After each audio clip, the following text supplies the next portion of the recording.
معزز سامعین، حضرت سلطان نور الدین سید محمود بن زنگی رحمۃ اللہ تعالی علیہ نے رسول اللہ صلی اللہ علیہ وسلم کو 3 مرتبہ خواب میں دیکھا کہ نبی کریم صلی اللہ علیہ وسلم 2 شخصوں کی طرف اشارہ کر کے فرماتے ہیں جلد پہنچو۔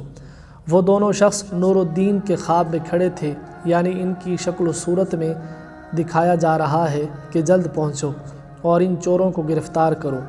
حضرت سلطان نور الدین زنگی رحمۃ اللہ تعالی علیہ فرماتے ہیں، میں سمجھ گیا کہ مدینہ منورہ میں ضرور کوئی حادثہ رونما ہوا ہے۔ آپ نے راتوں رات چند سواروں کا انتظام کیا اور بہت سا مال اور دولت لے کر 20 آدمیوں کے ہمراہ مدینہ منورہ کی طرف چل پڑے۔ 16 روز دن رات سفر کرنے کے بعد رات کے وقت مدینہ منورہ پہنچ گئے۔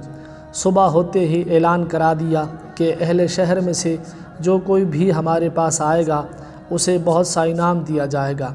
یہ اعلان سنتے ہی بہت سے لوگ آتے رہے اور انعام لیتے رہے، مگر وہ 2 آدمی جو خواب میں دیکھے تھے نظر نہ آئے۔ سلطان نے پوچھا کہ کوئی باقی تو نہیں رہ گیا ہے جو میرے پاس نہ آیا ہو؟ لوگوں نے کہا کہ کوئی آدمی شہر میں ایسا نہیں رہ گیا ہے جو نہ آیا ہو، مگر 2 شخص جو مغربی ہیں اور بہت زیادہ پرہیزگار ہیں اور لوگوں سے کنارہ کش رہتے ہیں، صرف وہ نہیں آئے۔ بادشاہ نے حکم دیا کہ ان کو بھی بلاؤ۔ جب وہ دونوں بادشاہ کے سامنے آئے تو آپ نے ان کو دیکھتے ہی پہچان لیا کہ یہ وہی 2 شخص ہیں جن کی طرف نبی کریم صلی اللہ علیہ وسلم نے ارشاد فرمایا تھا۔ بادشاہ نے پوچھا کہ تم کہاں رہتے ہو؟ انہوں نے کہا کہ ہم ایک مہمان سرائے میں رہتے ہیں جو روضہ انور کے قریب ہی تھی۔ بادشاہ نے ان کو وہیں چھوڑا اور خود ان کی منزل میں چلے گئے، اس سرائے میں چلے گئے جہاں وہ رہتے تھے۔ پہنچ کر دیکھا کہ وہاں ایک جامے میں قرآن مجید کا نسخہ موجود ہے اور ایک کونے میں چند کتابیں ہیں جو وعظ و نصیحت کے متعلق تھیں رکھی ہوئی ہیں، اور بہت سا مال اور زر بھی ایک جگہ پڑا ہوا ہے جس سے مدینہ منورہ کے فقیروں کو دیتے تھے۔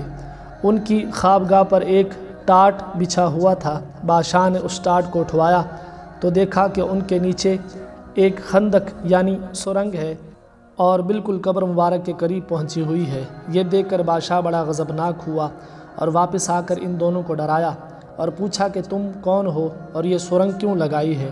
وہ ڈر گئے اور اقرار کیا کہ ہم دونوں نصرانی ہیں اور ہم کو نصرانیوں نے بہت سا مال اور دولت دے کر روانہ کیا ہے کہ کسی طرح سے روضہ رسول سے سردار دو جہاں صلی اللہ علیہ وسلم کا جسد اطہر نکال کر لے آؤ۔